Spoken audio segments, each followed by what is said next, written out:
Good afternoon, everyone, and welcome to today's webinar on trauma, mental health, and the brain, part 1 with Dr. James Henry. And just a few housekeeping items. As people come in, I'm going to go ahead and mute you. And then at the end of Dr. Henry's presentation, we will open it up for Q&A. If you have comments or questions as we're going, go ahead and drop them in the chat. Today is also going to be recorded, so if you do not want your face on the screen, feel free to go ahead and hide your camera there. And we're going to go ahead and get started. So with us today, again, Dr. James Henry. Dr. Henry joined the School of Social Work faculty in 1997 after 17 years in Child Protective Services. Dr. Henry teaches courses in child sexual abuse, child welfare, advanced treatment of children, and human behavior. He serves as the co-chair of the Kalamazoo Community Mental Health Board. Welcome, Dr. Henry. Welcome. Thanks, everybody. My name is Jim Henry, and I'm here because I love kids, and I've spent my career working with kids, and many of you know that from being at the Children's Trauma Assessment Center that we started 23 years ago to understand the neurodevelopmental impact of trauma to children, and certainly look at that in the context of understanding their family. I'm happy to announce that we recently got a new grant that looks at family trauma assessment, intergenerational trauma. So really working with the parent, understanding their attachment style, the children's attachment, the children's trauma, the parent's trauma. So that intersection is something I'm very excited about in terms of being able to see the whole picture, because all of you know that sometimes if we don't look at the whole picture, we really miss so much of what's going on for a child and also for the family, also for the parent. So what I'm going to do is I'm going to show some PowerPoints, talk about them. I will stop after 4 or 5 of them, just to be able to get some comments. I know you can certainly send something in the chat box, but I really want to make this as interactive as we can. I always say I train over 100,000 people in it. I never want to be a talking head. Just want to make sure that it's integrated into the real world. And the other part of that is we all have our stories, and those stories become who and what and how we communicate.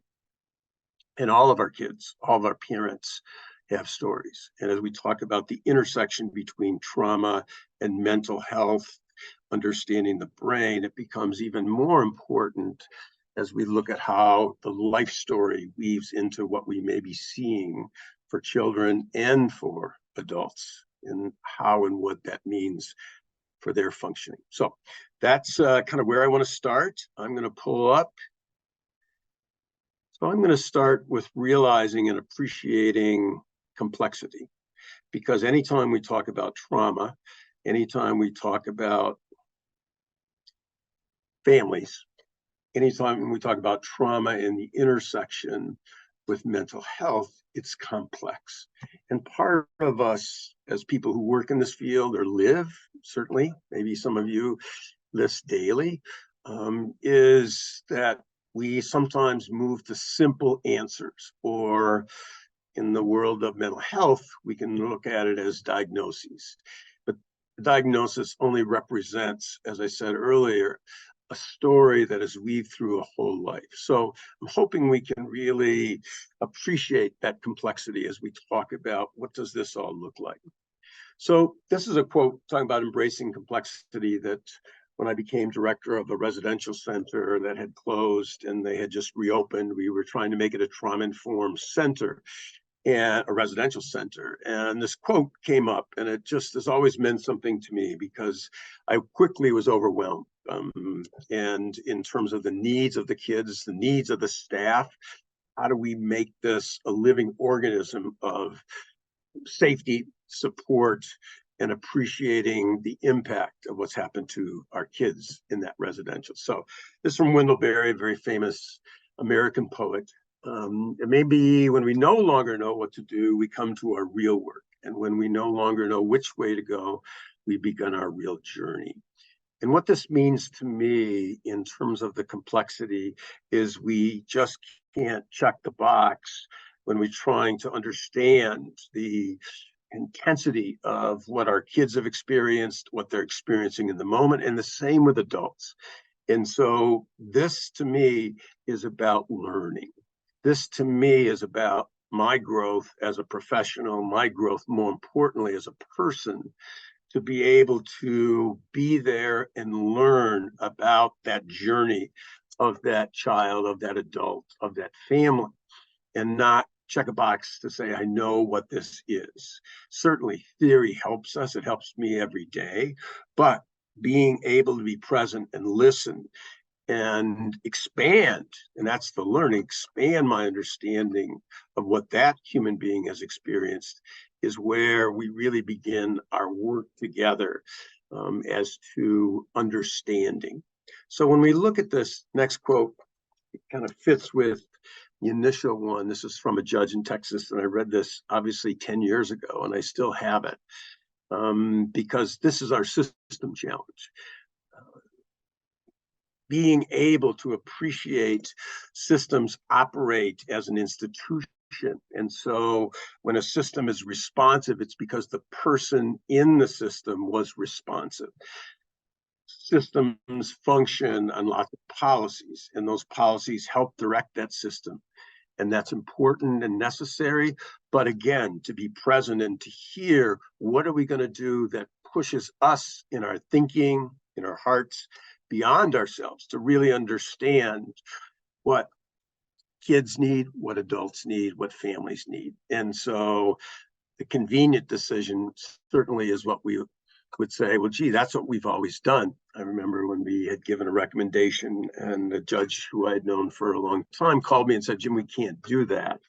We don't have that. And I said, well, yeah, he said, you have to stop making those recommendations. And I said, why would we do that? Because if we don't speak to what a child or a family needs, then it will never happen. And that's just pushing outside the box. That's our own level and appreciating our growth. And it's uncomfortable at times. It certainly is for me as well. So when we talk, and these pictures right here, I just think they speak to, do we really understand those we serve? And rather than coming from this myopic, meaning I know because I have knowledge, versus I have no idea what it's like to be you. One of the things that we've done over the last many years when we sit with kids, we'll say to them, who's the expert on your brain? And most kids will say me, meaning themselves. And sometimes they'll say God if they're younger. But then my response is, you are the expert. I want you to teach me what it's like to be you so that I can help other people understand that. And so as we're looking at, do we understand the people we serve? And the more we understand them, the more we can hold their story and its ripple effects, the more present we are, and the more opportunity we have to, one, advocate, two, explore, and three, join in the process of their development. So this is a comic that I discovered, and I think, search for meaning as well. I guess that explains the abdominal pains. Is I love this cartoon because what it represents to me is what's underneath. We see a child with mental health symptoms. We see an adult with mental health symptoms. We see a child with a diagnosis. We see an adult with a diagnosis. But my search always wants to be what's underneath that. And remember, those are symptoms that indicate diagnosis. And this becomes really critical to say we have to move beyond symptoms. Symptoms are part of this understanding of what that person, child or adult, or group of persons, family is going through. So the search for meaning, help me to know what's there. So I use this Berenstein Bears frequently picture because I think it so helps us understand trauma, brain impact. And by that, I mean this. If one has had safety, in growing up, both physical, emotional, psychological, relational. If one has the generalization that people are trustworthy because of what I've received, then when I'm in the community, my perception of reality is I am safe and other people are safe. And that's really, really critical because that's a baseline. Now, as we talk about trauma and understanding what that does, and just to kind of break down the Berenstain Bears, part one is secure and safe. I can trust. Part two is what happens after trauma. And what happens is the second bullet, which says that it continues to impact my perception of myself, others, the world around me, and development. I testify a lot in Colorado. I was testifying last week on a boy who had, a young man, he's 15, and he had shot a police officer and another person. And fortunately, no one was killed. But then in doing a trauma assessment of this child, this long history of complex trauma and harm came to light. And so my role to the judge was to explain what those events, meaning outside events, had done to his perception of the world, feeling helpless, powerless, provides that recognition, no one is going to keep me safe but me. And so I'm going to get them before they get me. And so this understanding is different than stress. Stress is something we all live with every day. Things are difficult, painful. We get through that. But trauma is the impact that keeps happening. And then trauma develops into symptoms, which then blur with mental health symptoms as to things like ADHD and several others, which we'll talk about in a minute. So just really recognizing the event is over, but the impact keeps happening. I've worked in Oxford for almost 2 years with obviously the staff, kids, parents, administration after the shooting, death of 4 students, and this overwhelming impact kept happening on different levels for different people. But in our own experience, it's still, as Bessel van der Kolk, one of the gurus of trauma, would say, it's in our bodies. It was interesting. I was just writing my class a invitation to our first class next week, and the date was 9/11. And saying that date, I immediately had a lump in my throat and I felt my chest tighten. And we all know what 9/11 is.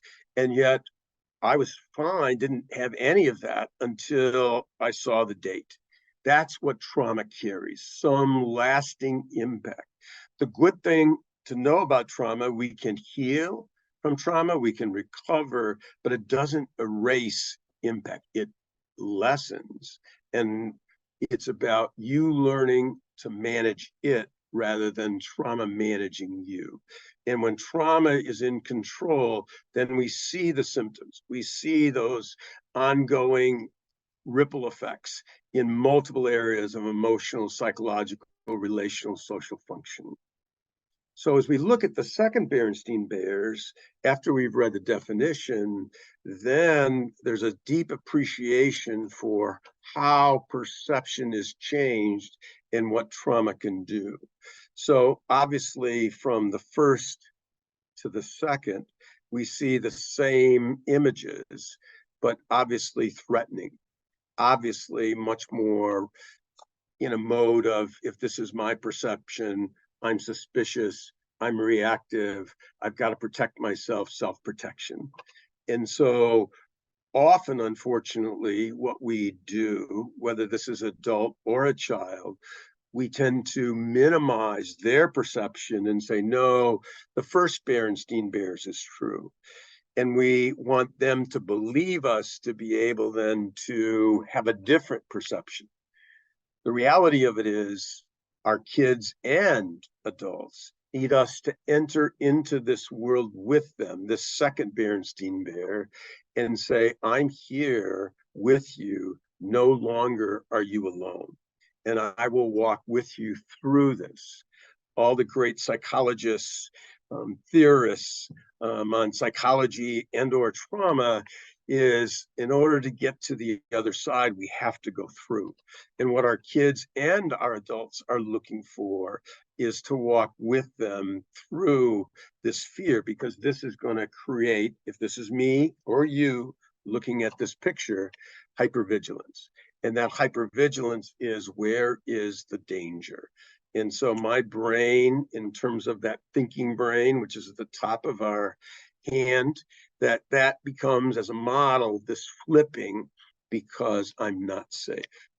One of the things that I tried to communicate to the judge last week about this young man was that he is in self-protective survival mode. And so his desperate acts don't reflect his character, reflect the context of what's happened to him. And how then do we build that in that recognition of what he needs as self-protection and survival? Or the other part of that is certainly can be looked at as oppositional or defiant. So as we think about this, I want to keep coming back to this. It's really important that we think about impact in this way. So if there's a traumatic event or series of events, there's impact, always impact.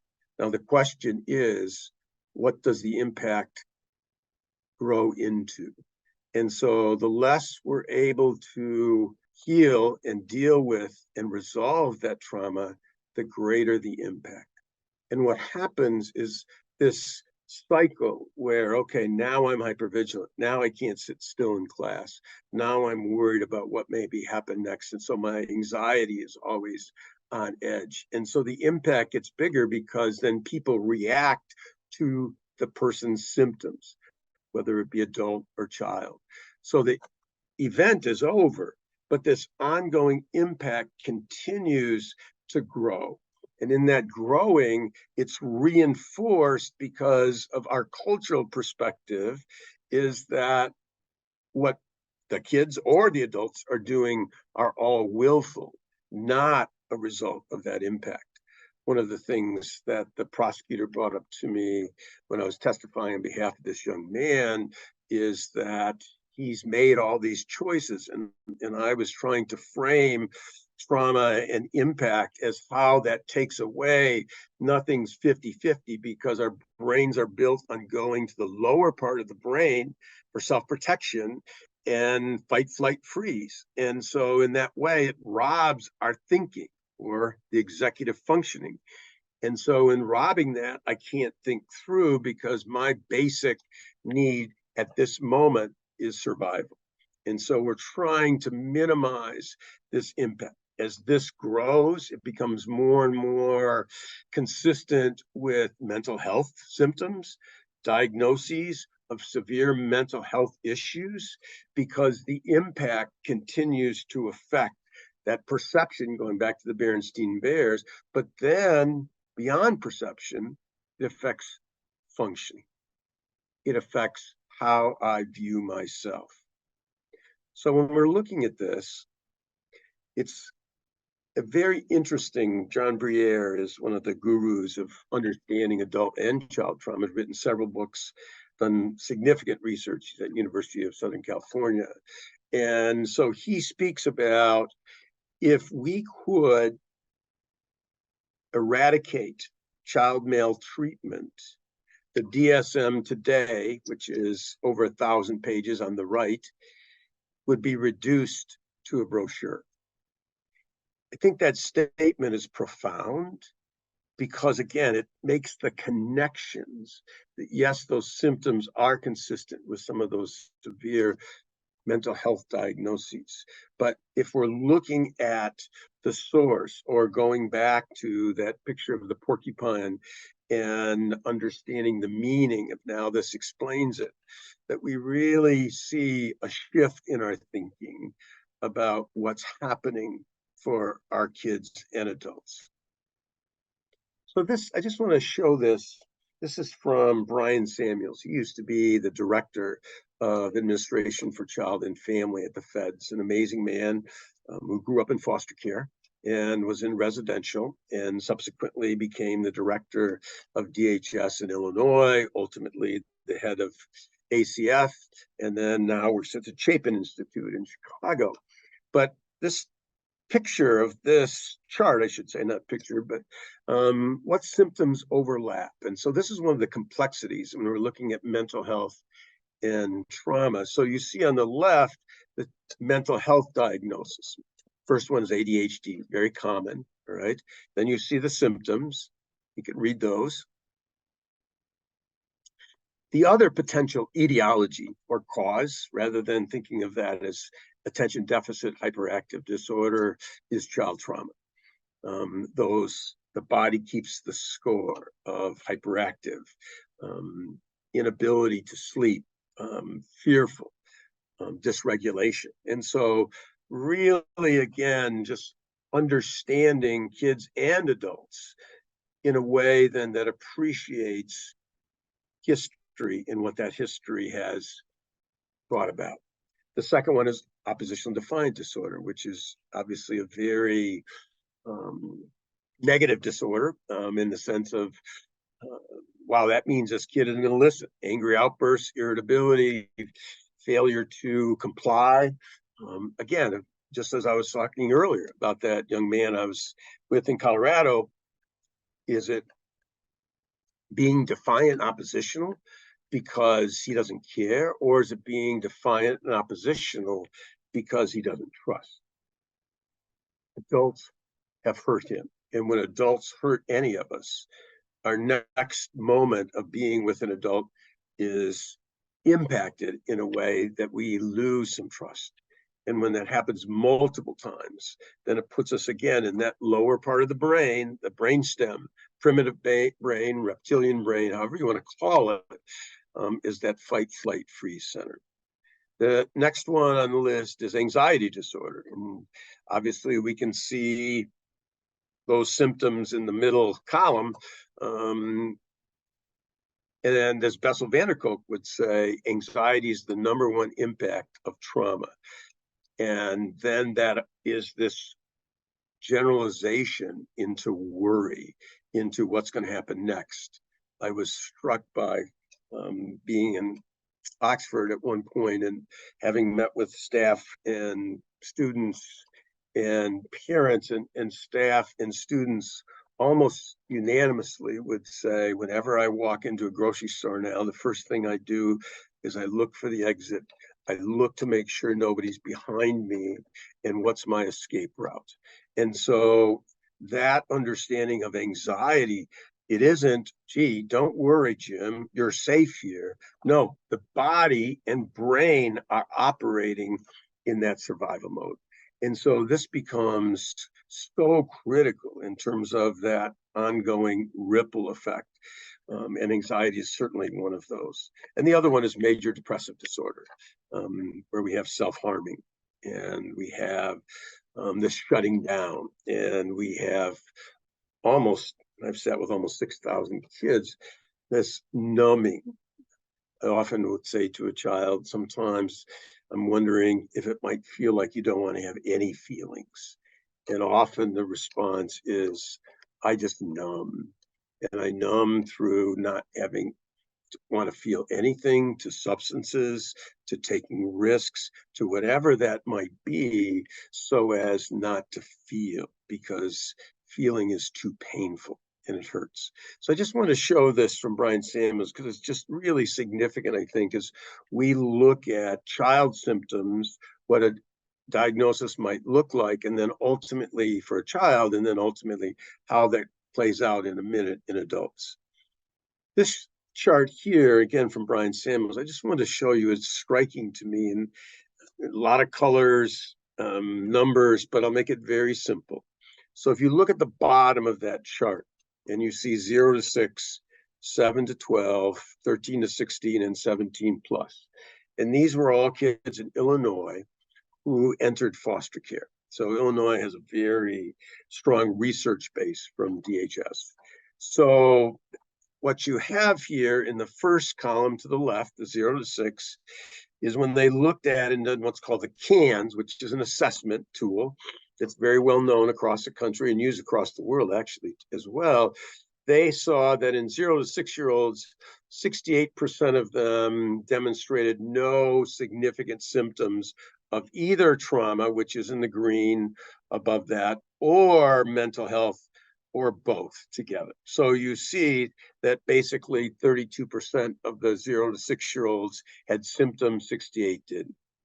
But if you go to the next column, the 7 to 12-year-olds, that 68% is cut in half. And so now only 33% of kids don't have symptoms of either trauma, mental health, or both. So in other words, as that time continues, that symptomology increases so that 68% is reduced to 32. And then if you go to the 13 to 16-year-olds, then only 17%, that bottom gray there, didn't have any symptoms at all of trauma, mental health, or combined. And this becomes just such a powerful graph of what happens in continued exposure and the continued increase of symptoms, which then continue to affect, if you remember, that yellow ball of trauma events then turning into this large yellow red of trauma impact. This is the impact. Here we see it in actual numbers, going from 68% having none to 17%. So let's take a look at this for a minute. Last thing about kids in terms of understanding is this effort across the country by researchers to put in the new DSM what's called developmental trauma disorder, which is a cluster of symptoms, including ADHD-like, including anxiety, mood disorder, because developmental trauma means when you're going through development and trauma is happening, then it's beginning to affect multiple areas. And so many kids who come into mental health, who come into the child welfare system, have multiple diagnoses. And there's not just PTSD, because that's talking about intrusive thoughts, it's talking about hypervigilance, it's talking about dysregulation, but understanding there's multiple layers. So that's a hope. And I think both mental health and those in the trauma world, and obviously us together, to be able to recognize that developmentally things are happening. Bruce Perry, as many of you are familiar, is the guru of child trauma. He has a neurosequential model that he uses that basically is when significant trauma happens, it derails that development thereafter. And so this is what that developmental trauma disorder is trying to better understand, the more global impact to that. So let's talk about the adults that we've seen. We've done many adults in the last couple of years, and now in the SAMHSA, we're starting obviously to see many more. And one of the things that I asked the person who does most of our adult trauma assessments, tell me the things when you sit with adults, what they tell you in terms of when they were in their childhood. And as you can see, there's a long list here: poverty, substance abuse, neglect, emotional neglect, sense of autonomy in terms of having to take care of ourselves, and no or few supports. And I think it's important because many are familiar with Jack Shankoff, who's a pediatrician and works out of Harvard and has a center, and he talks about toxic stress is this overwhelm, and especially when kids don't have a buffer. When kids have a buffer, life sometimes, as we all know, is painful, it hurts, it sucks sometimes. But when you have a buffer as a caregiver, as an adult, that it can help mitigate. But in this case, in these, you see that often there wasn't a buffer there, which then brought about greater functional challenges and certainly symptomology. So when we're looking at some of these, the impacts, and as adults enter the world and looking at some of those challenges, then from substance abuse, young age, this young man that I was talking about from Colorado started using marijuana at 10, started using meth at 14 after his mother died of an overdose. And so the earlier we know, kids go to substances, the greater long-term impact that has, certainly on their use, as well as their functioning, as well as their symptoms. But as you see, these are challenges that exacerbate stress. And what we know about stress is stress can flip the brain because we can get overwhelmed, especially when we don't have a safe place to be there. I just want to show you a couple of these from a mental health perspective, and that many of the adults that we see have already been diagnosed with borderline personality. Interesting thing, John Briere, in his research, saying approximately 90% of those with borderline diagnosis have a history of sexual abuse and trauma. Going back to, again, a 1,000-page DSM to a pamphlet. The other one is depression, okay? The sense of loss of meaning, hopelessness. As you looked at those prior two slides of those challenges going through in childhood and what it looks like into adult. And so major depression, certainly, that can be linked to self-harm and to suicide. And anxiety, again, very similar and mirroring the children as to the world isn't safe. And that anxiety creates this reactivity in me and putting me in a place that I'm always looking everywhere, Berenstein Bears picture number 2, to try and keep myself safe.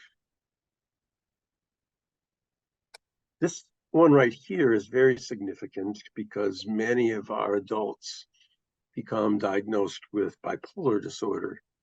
And certainly I'm not saying that they don't have bipolar, but I'm certainly saying that the symptoms of trauma can mirror that, going back to the complexity. How do we deconstruct beyond just the symptoms?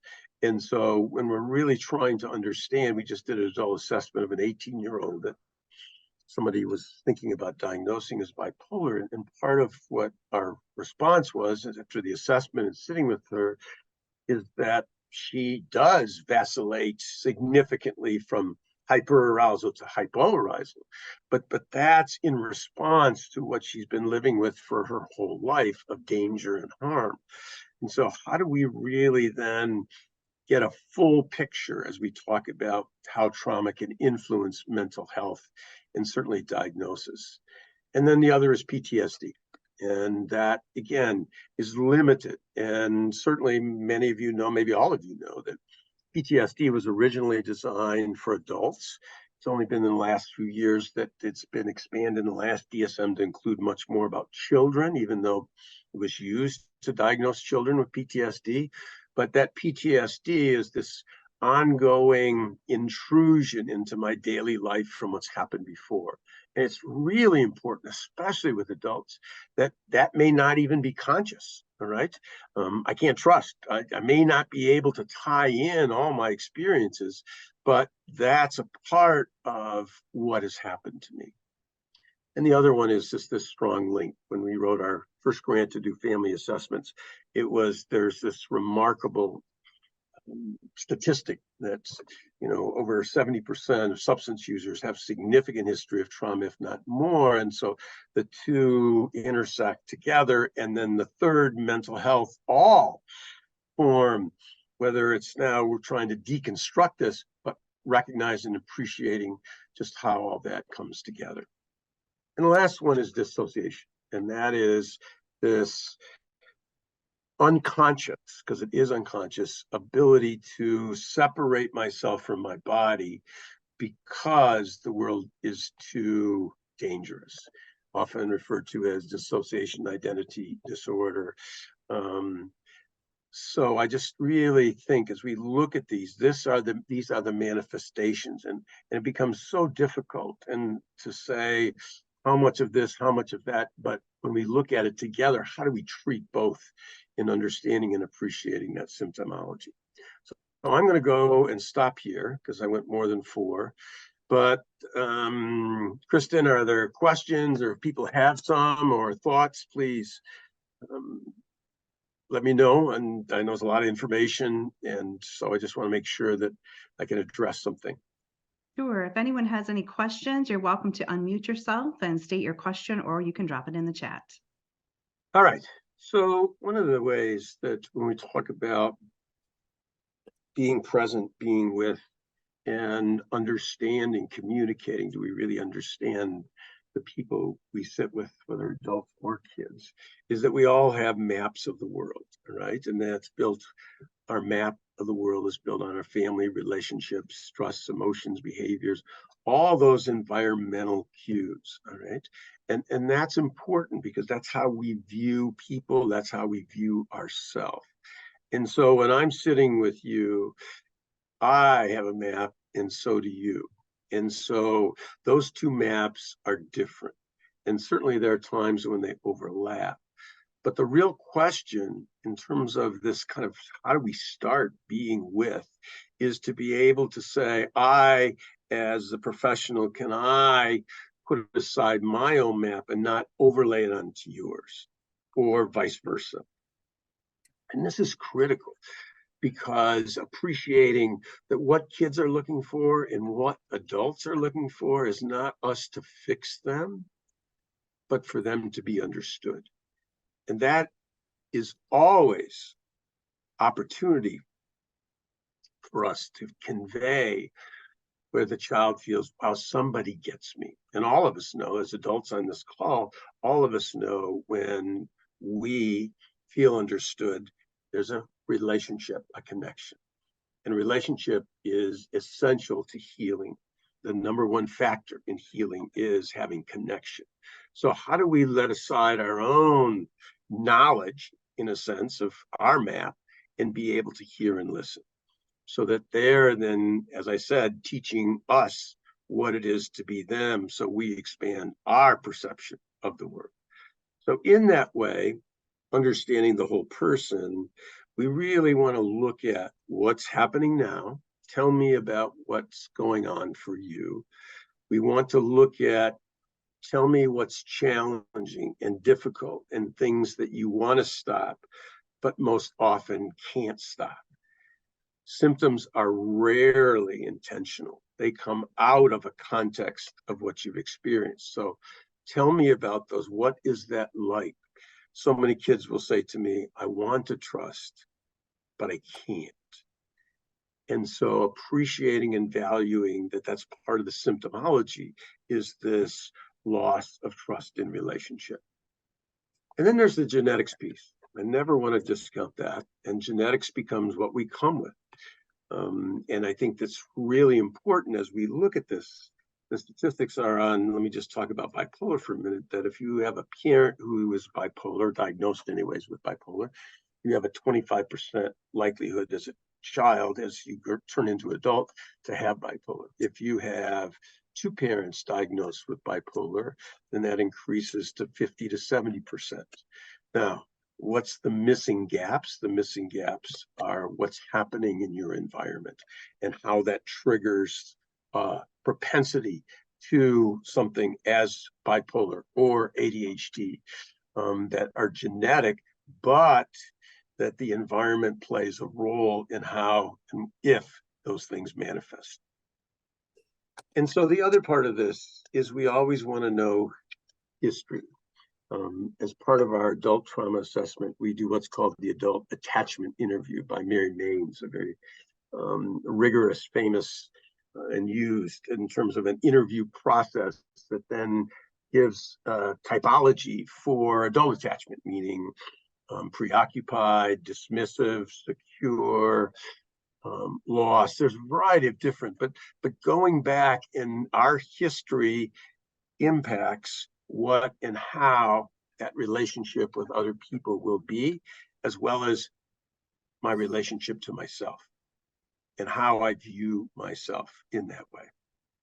And the last one then is, what are those resiliency factors that then create this experience of getting through? And we know the three primary resiliency factors are: one I've mentioned is connection. Two is mastery and efficacy, which basically means I believe I can influence my environment, that I have some sense of competency, that I can do things and be successful. And the third is regulation. And that's my ability to regulate my own emotions. all of which are tied to my brain. And so as we're looking at this whole person, looking at this puzzle picture, kind of looking at how do we then understand all of these and put them in context, not just one, but how one influences the other in that reciprocal way.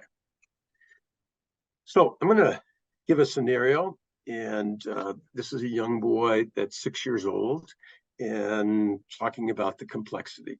So what do we know about Mark? So he's in a kindergarten class, and on 2 occasions in a period of 2 to 3 weeks, first time he wrapped an electrical cord around his neck and said that I want to die.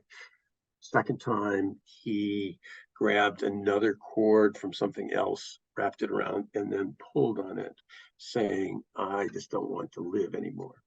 Okay? And so they called me, and I was working with the school and saying, can you help us? What's going on with Mark, right? And so, there's this, tell us, we want to help this kid. He's very dysregulated. So how do we explain Mark? So I don't know about you, but just giving you those basic pieces of information, one of the things that's to me said, what's happened to Mark?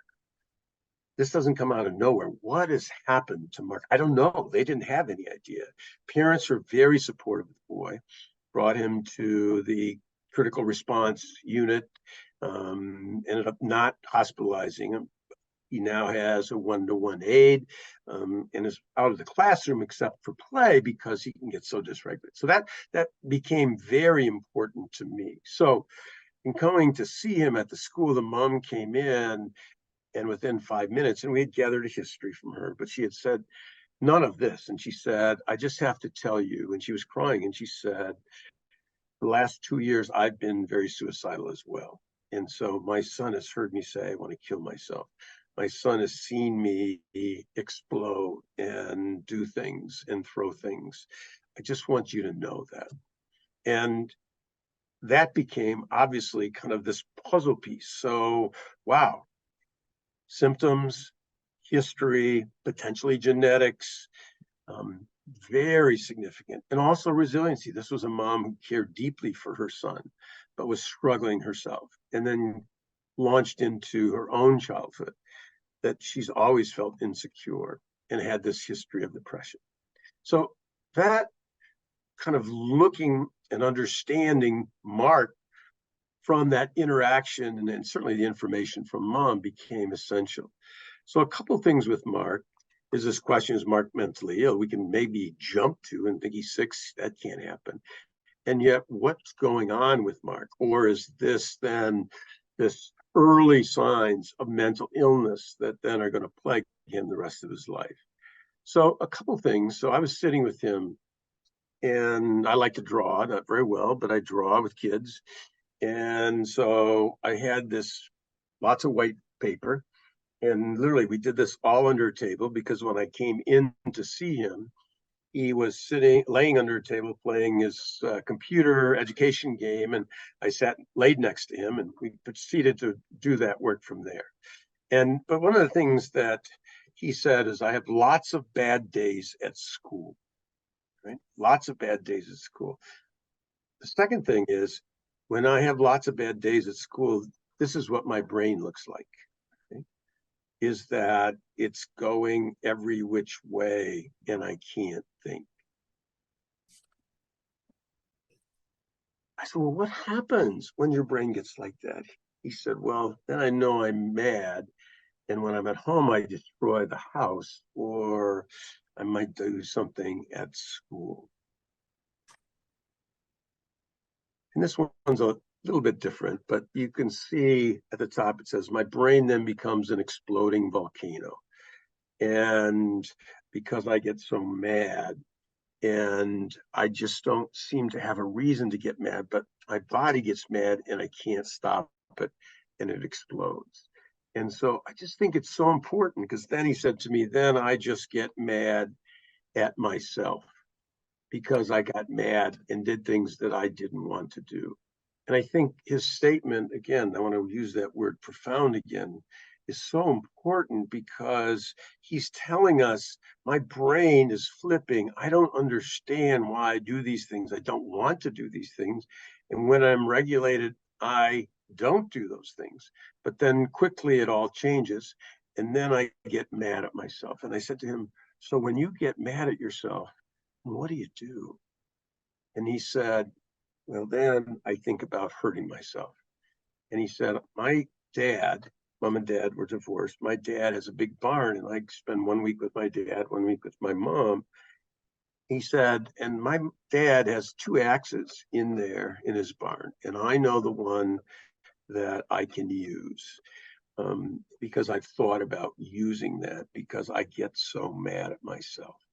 So again, just talking about what his desperation, his overwhelm, not choosing to want to kill himself. His brain is flipping in that state of dysregulation, that exposure, certainly to his mom and potentially to his dad, all bringing about these crises. And then how do we recognize them?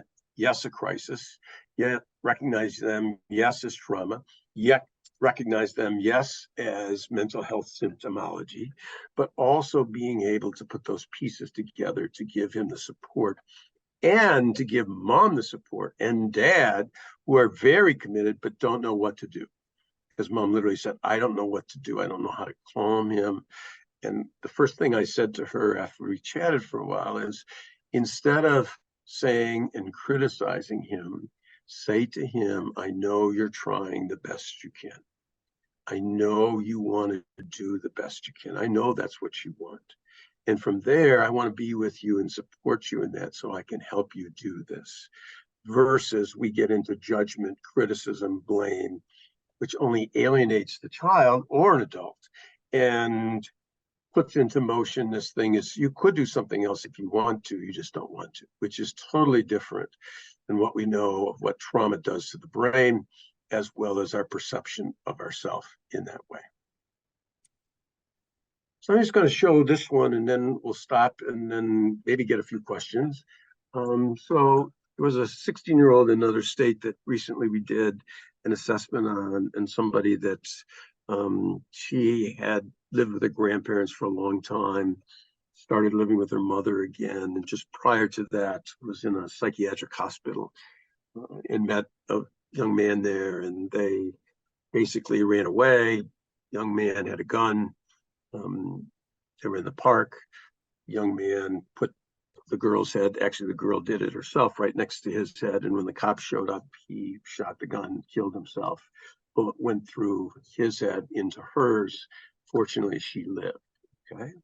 And I share that kind of gruesome story because just wanting to know what her experience is, all right? And I think that this helps us. How do we understand this? And so sitting with her, here's what she said: I need to be understood and not pitied. I need an adult who I can talk and say anything to. She said she needs to grieve, but she doesn't know how. Therapists have given her coping skills and journals, but those aren't enough.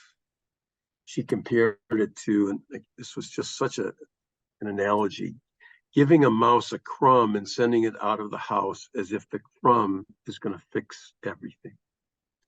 Goes back to complexity, comes back to her significant need that words don't change her perception of herself in the brain. Only experience does. And so often we use words as adults because that's what we're accustomed to, but yet it doesn't reach, as she just said, that idea of something much deeper in my body. So she writes a lot of poetry and journals. She likes to write because, as she said, the paper doesn't judge her or interrupt her. It just listens. Sue said that she has her paper and pencil because she doesn't have any people.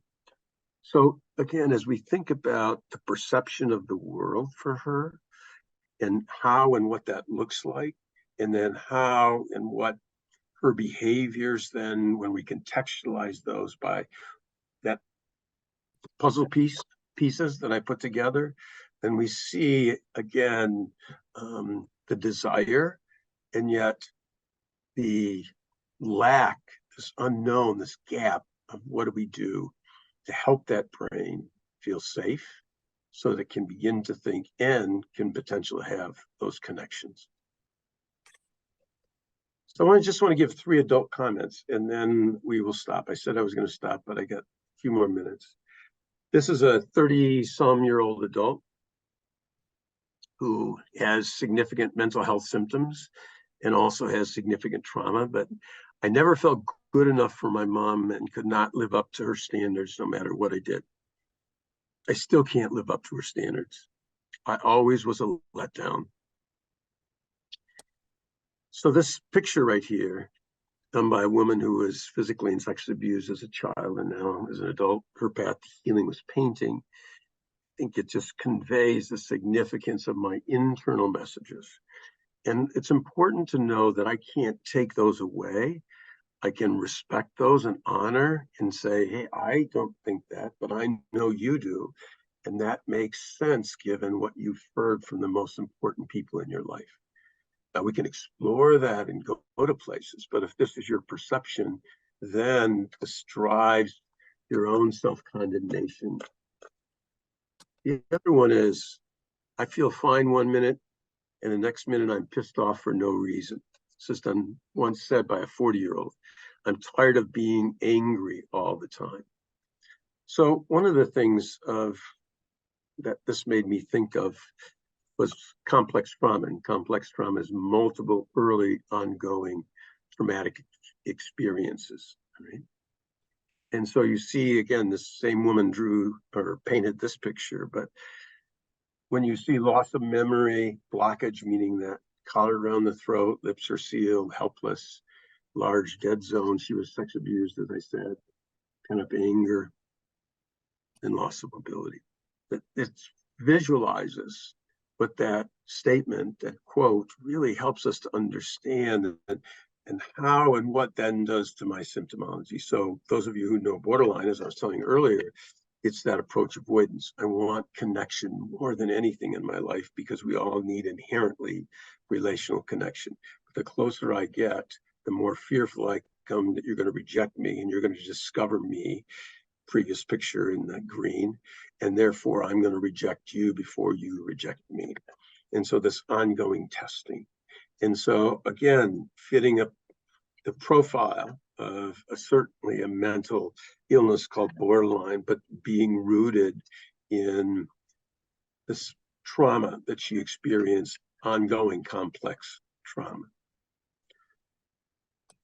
One last quote. I know it's 5 to 5. I'll just do one. Oh, I'm not going to do one last quote. So, do we have any questions? Did we get any questions? Do we have any comments? Nothing new in the chat, but you are welcome to unmute yourself and state comments or questions for Dr. Henry. Well, I'm sorry it hasn't generated any questions. Certainly appreciate you being willing to listen. Certainly as we look at and understand this intersection. So just in a couple of minutes we have left, I do want to show the last one if that's... Sure, go ahead. We have no questions. So this is another statement by a 40-something-year-old woman who's had multiple mental health diagnoses. You know how people say you're always thinking something? Well, my mind just goes blank and I don't remember most of my life. And clearly this speaks to dissociation.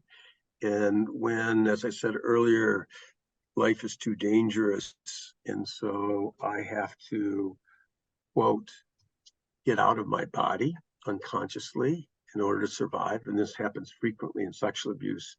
There's this experience of loss of memory, loss of any connection, and a numbness.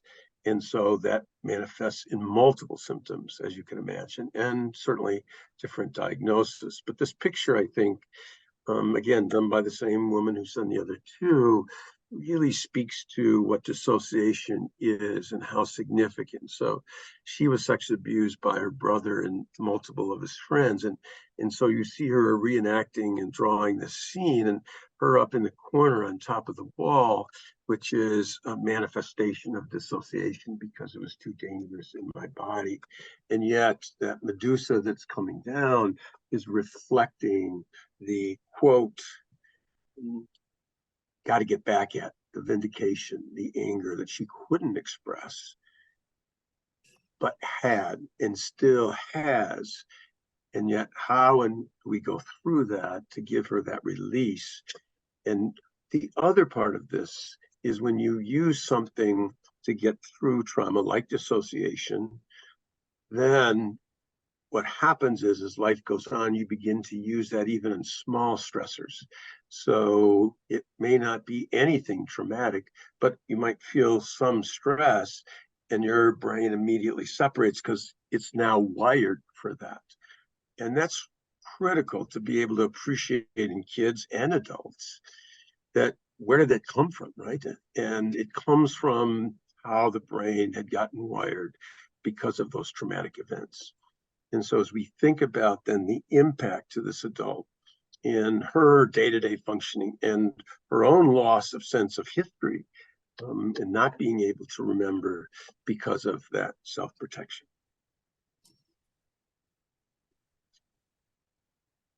Well, All we right. do have Well, a couple questions. I will go ahead and okay. do one for you. So Michelle asked, how do you address the pressure by many professionals to medicate the diagnosis, the symptoms? That's a great question. All right. And certainly the challenge for that is the DSM, as I'm sure all of you know, is built on symptomology. And so when you, as a professional, become a voice of saying, I think it could be something else, to a doc, whoever that might be, it really begins to challenge their frame of reference. And so it's not just a check off the box, here are the symptoms. One of the easier ones for kids, and because our pediatrician, Doc Sloan, who I've worked with now 23, 24 years, and his expertise is medication and trauma. And one of the things that he will say is some medications for ADHD, if the kid has trauma, can really exacerbate their anxiety. And so if it's not just ADHD, but trauma as well, then the kid can deteriorate even further. And we've seen that many times. So I think the key word in this is advocacy. How do you advocate knowing what you know to challenge this kind of traditional paradigm of medication linking with symptoms versus, no, what's the history? What do we know that's happened to this kid or adult and how that affects them? Okay, thank you. Starla said, helping children with a mental illness is difficult. When we try to get them help, we sometimes run into problems. Some children need more intense services, but the costs prevent the parents from getting them help, and it's really hard to find a place that will help fund any program. Do you have any suggestions? Gosh, very good questions. All right. They saved them for last. So we thank you for putting, I think when we go back to, and I said one of my slides, the system, right, whether it's CMH, medical system, child welfare system, whatever, is often the need can't be met given the resources that are there. And I think certainly over the years, CMH has expanded their services tremendously, which is a real plus, and trying to see, all right, how do we meet the needs of our kids that are mentally ill and our adults, right? Because before we used to house them, right? And obviously that's a very archaic way of thinking. So I see this trend, this effort, this moving, and more needs to happen. And those voices of parents, those voices of other professionals continue to challenge the system and say, yeah, this is what we have, but this doesn't meet our need. And I've done that on many occasions. And to say, let's look at, so how and what can that be given the limitations? Because we all know systems are always limited. Human beings can continue to move forward despite the limitations. So that's that continue to voice and be that voice. Because remember, children don't have a voice. It's only us who can speak for kids. Thank you. Michelle asks, what can be done on a community level to help these children? There are not enough treatment providers, so what can communities do? Well, I think one of the things is be innovative. I was talking to somebody literally up in the Sheboygan area today. We've been working with them for a long time, and she had her own kind of epiphany of awareness of trauma and in her own family as well as in her community, and has been really working the last few years to be able to address that. And she said, I went to a church and I said, we really need to get parents together and give them what's called trust-based relational intervention. It's a treatment modality that's built on resiliency and parents to be able to help create resilient kids and to help work through trauma. It's amazing. And we do that as part of our grant, but they have started that kind of independently up there. And she said within a month, they had 100 parents sign up to participate in this parent group. And in return, there was a payoff in return that they would set up 3 hours of respite per week for whoever attends. So why I'm telling you that is, one, I was struck by how innovative, creative, and thinking outside the box that this person was, and the payoff for that, certainly. And I think, again, all systems move slowly, but if we continue to move and innovate and think outside the box, then this provides that opportunity that may not have been there before. I mean, in many ways, our effort to do family assessments has come out of doing so many child assessments and knowing we're missing something. And one of our staff 5 years ago started doing adult assessment, and then we put it together as family. And so it's this ongoing learning, development, and growth that then makes a difference, not nearly as fast as we want, but certainly in a way that can be very impactful for families in the future, but also knowing that we're doing the best we can to try and provide and push that system to a place to give that kid and family what they need. What is that program called, Dr. Henry? It's a trust-based relational intervention. Is that what you're talking about? Yeah, someone had asked what that program was that you were describing. The intervention is trust-based relational intervention, comes out of the Karen Purvis Institute at Texas Christian, and we've been partnering with them for a long time, and they're amazing folks that have this understanding that then they have put into key strategies that really empower both parents and teachers. We've trained thousands of teachers on it, and it really is this way to take trauma and to operationalize resiliency and to build connection. One of the key statements, and I'll stop with this, that's why it attracted me to want to be trained in it and then to train it, is there's no correction without connection. And I just think that statement is so significant, because what it does is it communicates relationship first, rather than going, how do I discipline? No, how do I build relationship? And so when we've done lots of consultations, my first question to teachers, principals, behavior specialists is, what's your relationship with the child before we go anywhere? And what do we do to strengthen that? So no correction without connection. So thanks. I know I went over, I apologize, but thanks for the question. This was great. Well, we thank you for joining us today, Dr. Henry, and we were wondering if your presentation will be made available to these attendees today. Sure, you've got that. Yes, absolutely. Okay, all right. Just want to make sure I had your permission. Oh, yes, of course. Yes. Okay, great. We always say we're all in this together. So you can share. Perfect. Well, thank you everyone for attending today. Please stay tuned and check out our events page, as this is actually a part of a 4-part series with Dr. Henry. So stay tuned for upcoming dates. We're hoping to find one in November. So I'll get with you, Dr. Henry, offline on that. And we encourage you to check out any of our events that we have on our events page. It's mha-mi.com/events. We also have very affordable memberships if anyone is interested in checking those out as well. Until then, we wish you all the best of mental health, and we will see you next time. Thank you, Thank everyone. you. Thanks, everybody.